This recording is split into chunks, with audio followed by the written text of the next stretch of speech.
राजा की आत्मा ईवीएम में है। सही है, सही है। राजा की आत्मा ईवीएम में है।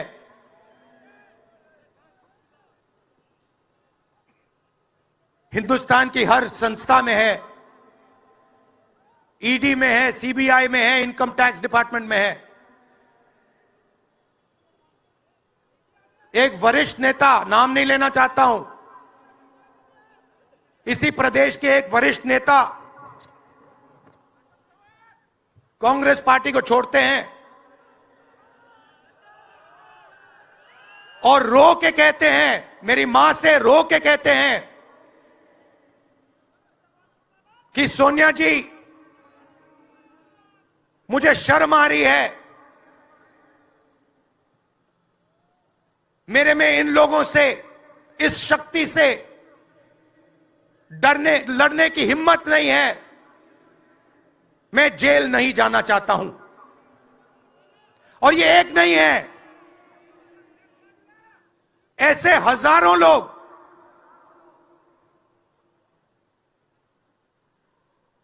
डराए गए हैं। क्या आप सोचते हो शिवसेना के लोग, एनसी के लोग ऐसे ही चले गए? नहीं। जिस शक्ति की मैं बात कर रहा हूं, उन्होंने उनका गला पकड़कर उनको बीजेपी की ओर किया है और वो सब डर के गए हैं।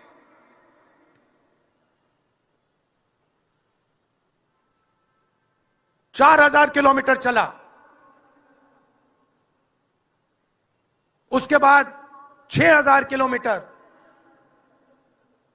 मणिपुर से महाराष्ट्र, मुंबई, धारावी।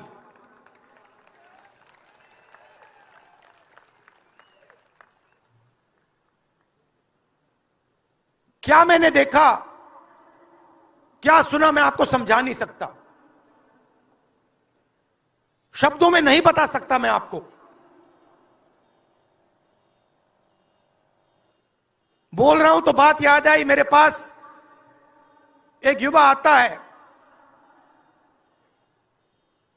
जीप पर कूदता है, सिक्योरिटी वाले उसको मारते हैं, दबाकर मारते हैं, तब भी वो आता है, हाथ पकड़ता है, आंख में आंसू, मुझे कहता है, राहुल जी, मैंने 3 साल हर रोज सुबह रनिंग की, पुलअप्स की, पुशअप की, दंड बैठक, सब कुछ मैंने किया। मेरे दिल में देशभक्ति थी। मैं चाहता था कि मैं लद्दाख में जाकर, ठंड में जाकर, ठंड में कांपूं, देश के दुश्मनों के सामने कांपूं, और एक दिन अगर मौका बने तो उनकी गोली भी खाऊं। यह मैंने सोचा था। राहुल जी, अग्निवीर लागू कर दिया। मेरे देश ने मुझे धोखा दिया है।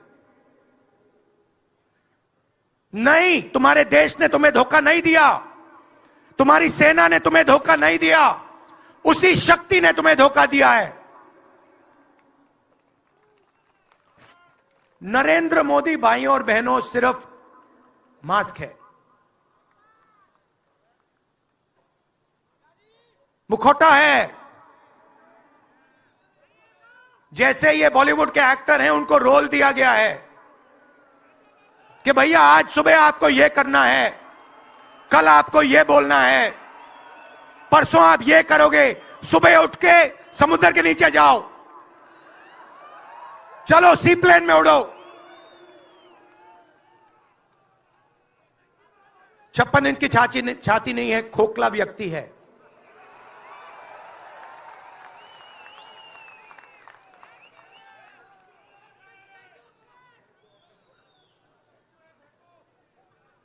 धारावी को देखिए आप, मुझसे पूछा गया कि ये जो यात्रा होगी कहां से कहां होगी। मैंने सोचा, एक बात क्लियर थी, मणिपुर से शुरू होगी। क्यों? वहां पे इसी शक्ति ने सिविल वॉर का माहौल बना रखा है। भाई भाई को मार रहा है, गोली मार रहे हैं, तो शुरुआत तो वहां से होगी। और फिर मैंने सोचा, अगर हिंदुस्तान को नया विजन देना है तो यात्रा धारावी में खत्म होगी। यह हुनर का कैपिटल है, हिंदुस्तान के टैलेंट का, स्किल का, हुनर का कैपिटल है। और इनको यहीं से, मुंबई से, इनके घरों से वही शक्ति इनको उठाकर बाहर फेंक रही है।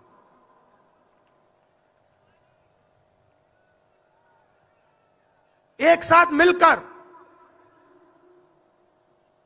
वही शक्ति इन लोगों की जिंदगी बर्बाद करने में लगी हुई है। मैं आपको इस स्टेज से बता रहा हूं, चाइना में एक शहर है, उसका नाम शेंजन है। सच्चा मुकाबला उस शहर से है जो आपको मीडिया में कभी कोई नहीं बताएगा।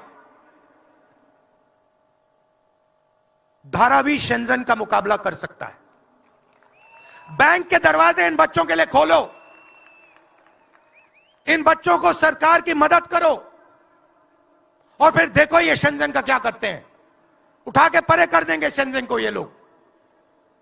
Made in Mumbai, made in Dharavi, made in China को उड़ा के हटा देगा, परे कर देगा। मगर नहीं, 22 लोग हैं यहां पे, 22 लोगों के पास उतना ही धन है जितना हिंदुस्तान के 70 करोड़ लोगों के पास है।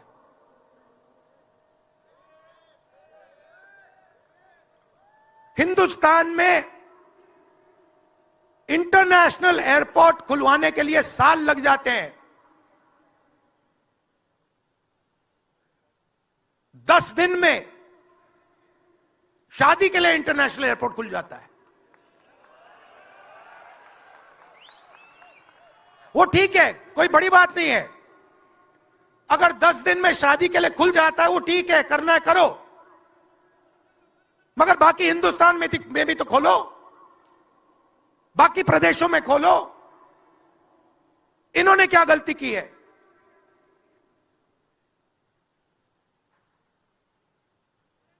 पचास 50% हिंदुस्तान की आबादी पिछड़े वर्ग की है,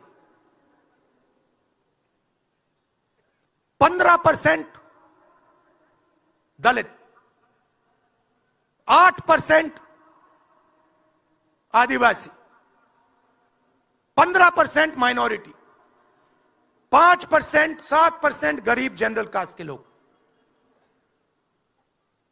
मीडिया के मालिकों की लिस्ट निकालिए,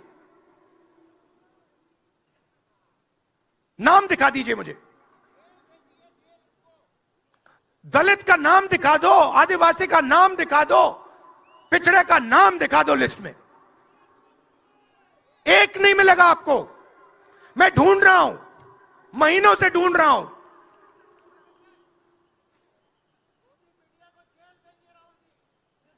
इनकी गलती नहीं है बेचारों की। जैसे मोदी जी मुखौटे हैं, जैसे उनका रिमोट कंट्रोल इनका भी है।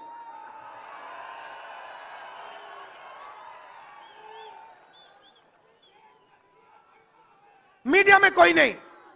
हिंदुस्तान की सबसे 200 बड़ी कंपनियों की लिस्ट निकालिए, मालिकों की लिस्ट निकालिए। गरीब जनरल कास्ट का व्यक्ति का नाम बता दो मुझे, दलित का, पिछड़े का, किसी भी गरीब व्यक्ति का नाम बता दो, किसी भी पिछड़े का नाम बता दो 200 कंपनियों के मालिक की लिस्ट में, नहीं मिलेगा।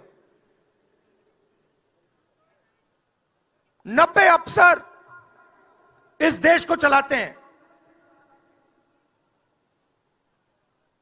मैंने सिस्टम अंदर से देखा है, मैं समझता हूं सिस्टम को, इसलिए मोदी जी मुझसे डरते हैं। सब कुछ देखा है मैंने, सब समझता हूं। मैं अंदर बैठता था उसमें, सालों में अंदर बैठा हूं, कोई नहीं छुप सकता मुझसे और मुझे दबा भी नहीं सकते हैं। मोदी जी को दबा सकते हैं तो 90 लोग हैं, उसमें 3 पिछड़े हैं, 3 दलित, 1 आदिवासी। फर्स्ट जनरेशन गरीब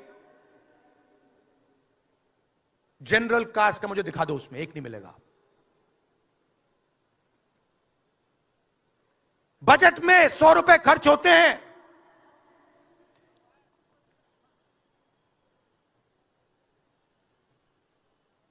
पिछड़े, दलित, आदिवासी सबको मिला दो,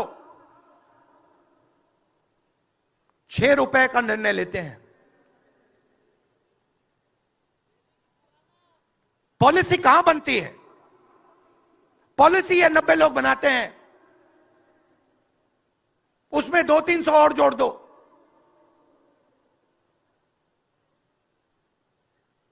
उसमें 50-60 अरबपति जोड़ दो,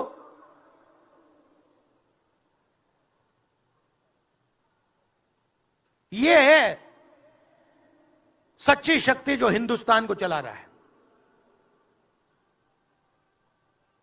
और इससे आप कोई नहीं बचेगा, आप में से कोई नहीं बचने वाला। यहां किसी ने ईवीएम की बात की, मैं आपको बता रहा हूं,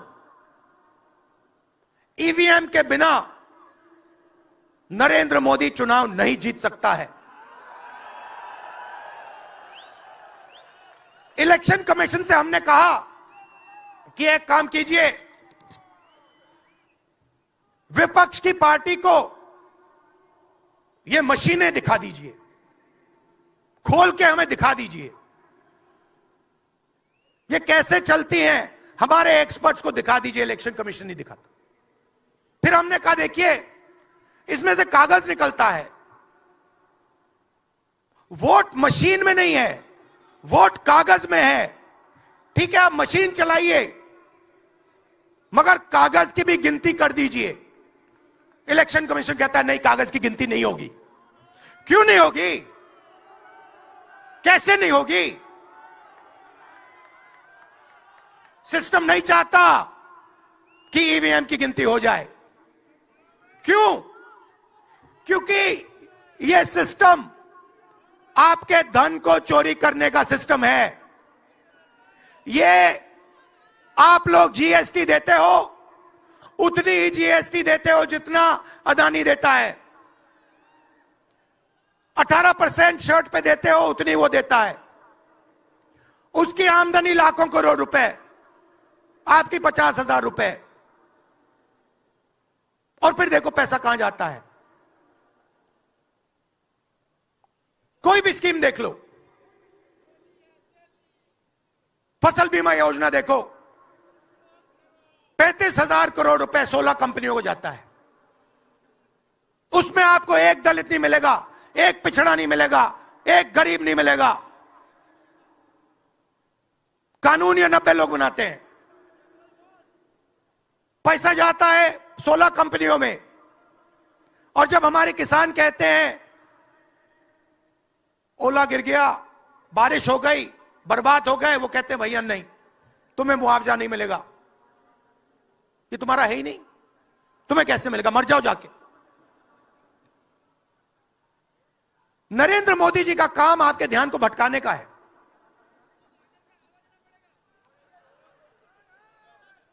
कभी आपसे कहेंगे देखो देखो चाइना की ओर देखो, पाकिस्तान की ओर देखो। कभी मोबाइल फोन की लाइट ऑन कर देंगे, थाली बजाओ।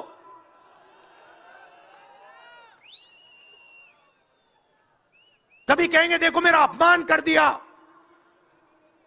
जैसे अभी किसी ने उनकी पत्नी के बारे में बोला, अब कहेंगे देखो मेरा अपमान कर दिया, ध्यान भटकाने के लिए। अब देखना होगा।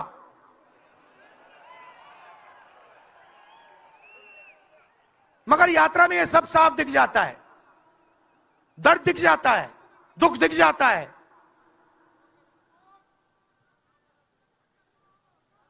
चालीस साल से सबसे ज्यादा बेरोजगारी हिंदुस्तान में आज है। मीडिया में आपको एक मिनट के लिए नहीं दिखता।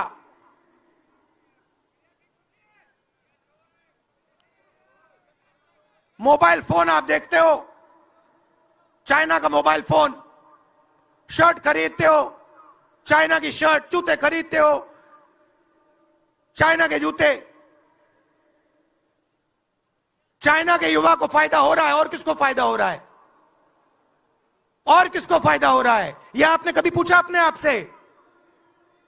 जब चाइना का यहां माल बिकता है, सिर्फ चाइना को फायदा नहीं होता, हिंदुस्तान के अरबपतियों को भी फायदा होता है भाई और बहनों।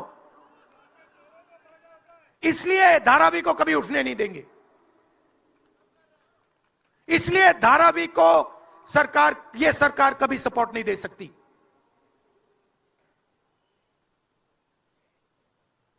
पूरा सिस्टम कंट्रोल में है।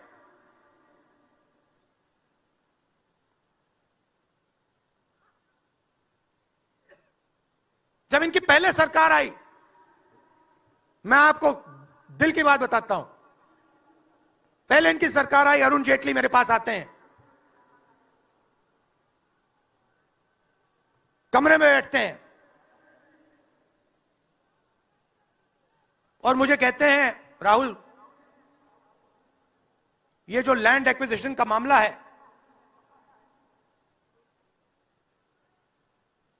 तुम इस पर मत बोलो। क्यों नहीं बोलूं?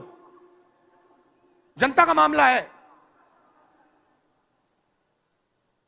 अगर बोलोगे तो तुम्हारे ऊपर हम केस लगाएंगे। लगाओ केस, मुझे कोई फर्क नहीं पड़ता। क्या कर लोगे मेरा? ईडी वाले आए, 50 घंटे बैठा दिया।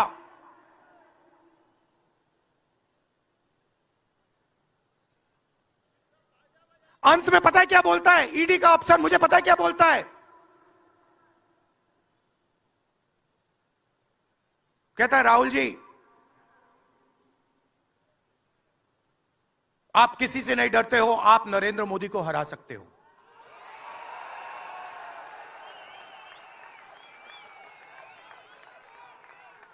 ईडी का अफसर बोलता है मुझे।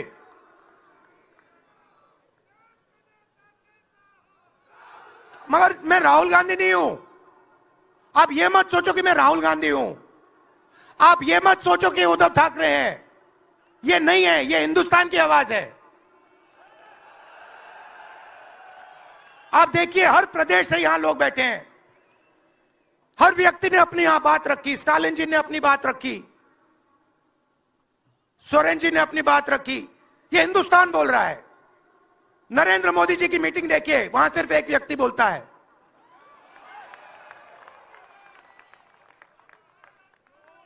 गडकरी जी परे हो जाते हैं, माला के बाहर निकाल देते हैं उनको।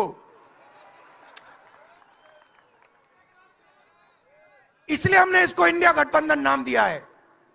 यह हिंदुस्तान की रक्षा कर रहा है।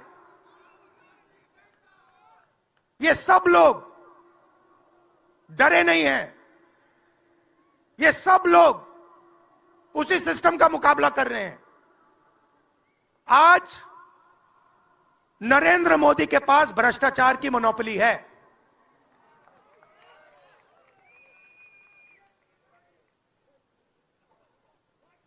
इलेक्टोरल बॉन्ड्स का सिस्टम निकाला। मैं आपको समझाता हूं। यहां पे जो छोटे छोटे सड़कों पे ना एक्सटॉर्शन चलता है, हफ्तेबाजी चलती है ना, वो नेशनल लेवल पे कर रहे हैं ये लोग। मैं बता देता हूं, 4 तरीके की हो रही है। एक, पहले ये कॉन्ट्रैक्ट देते हैं, सरकार कॉन्ट्रैक्ट देगी और सीधा परसेंटेज लेगी। इलेक्टोरल बॉन्ड देख लीजिए, उसमें साफ है, कंपनी को कॉन्ट्रैक्ट मिलता है, उसके एकदम बाद वो बीजेपी को हफ्ता देना शुरू कर देती है। दूसरा, सीधा एक्सटॉर्शन, ईडी सीबीआई भेज देंगे। जैसे यहां पे मुंबई का एयरपोर्ट इनको चाहिए था, ईडी सीबीआई भेजी, एयरपोर्ट किसी और को पकड़ा दिया, सीधा एक्सटॉर्शन। तीसरा, शेल कंपनी, जैसे यहां भी किसी ने कहा, अंबेडकर जी ने कहा, कंपनी की प्रॉफिट ही नहीं है और उससे ज्यादा पैसा वो बीजेपी को दे रही है। और चौथा, कॉन्ट्रैक्ट देने के पहले पैसा दो, कॉन्ट्रैक्ट लो। देखिए, मैं आपको एक बात कहता हूं, यहां मुंबई में किसी भी गुंडे को आप सीबीआई, ईडी और इनकम टैक्स पकड़ा दो, ठीक है, वो हो रहा है, वो ही हो रहा है। एक व्यक्ति ने इनको पकड़ रखा है, उनके पीछे एक और शक्ति है, वो कह रही है भैया आप देखो हमें ये एयरपोर्ट चाहिए। आपका एयरपोर्ट मुंबई का एयरपोर्ट है ना, आपने तो देखा, सीबीआई की इंक्वायरी हुई और उसके एकदम बाद मुंबई एयरपोर्ट अदानी जी को मिल गया। तो मैं आपसे कह रहा हूं कि इससे आपका नुकसान हो रहा है। नोटबंदी की, जीएसटी लागू की, जो हिंदुस्तान का रोजगार का सिस्टम था उसको खत्म कर दिया। चाहते हैं कि यहां सिर्फ 20-25 कंपनियों का राज हो।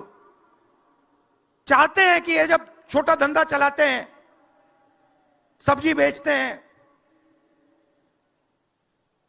छोटे छोटे दुकानें चलाते हैं, चाहते हैं ये सब खत्म हो जाए और एक के बाद एक इनको खत्म कर रहे हैं। स्मॉल और मीडियम मैन्युफैक्चरिंग जो है उसको सबको खत्म कर रहे हैं। यही लोग तो चाइना का मुकाबला कर सकते हैं। जो स्मॉल और मीडियम इंडस्ट्री है वही तो चाइना का मुकाबला करेगी, वही तो देश को रोजगार देगी। उस नींव को उड़ा रहे हैं। और आपको खड़ा होना पड़ेगा। आपके बिना काम नहीं बनने वाला। आप हो भारत माता, आप सब भारत माता हो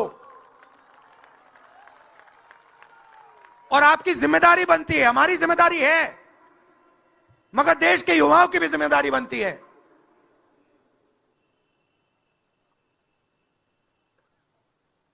पूरा देश अग्निवीर के खिलाफ है।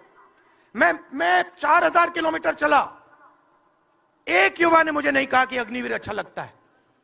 वो जो रो रहा था मुझे कहता है राहुल जी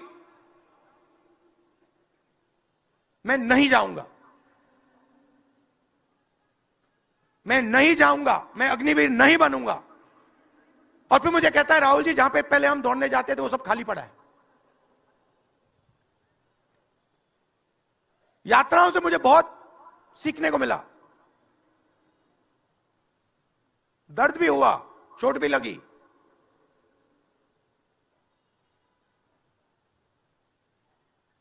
मगर जो प्यार मिला, दिल से जो प्यार मिला,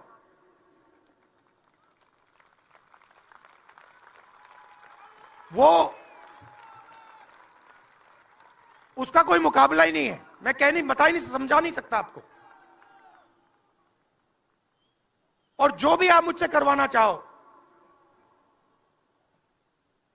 जहां भी आप मुझे बुलाना चाहो, मैं आपके लिए और इस देश के लिए हाजिर हूं। यह नफरत का देश नहीं है, यह मोहब्बत का देश है। नफरत जानबूझ जानबूझ के फैलाई जा रही है। नफरत इसलिए फैलाई जा रही है कि आप अपना ध्यान इधर उधर करो और आपके जेब में से आपका पैसा लूटा जाए, छीना जाए।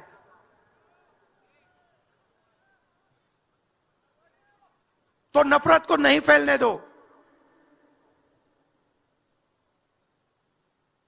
जैसे यात्रा से मैसेज निकला, हिंदुस्तान के दिल से मैसेज निकला, नफरत के बाजार में मोहब्बत की दुकान खोलो। ये हमारे सब महापुरुषों ने कहा है। गांधी जी ने कहा, बुद्ध भगवान ने कहा, राम जी ने कहा, यही कहा।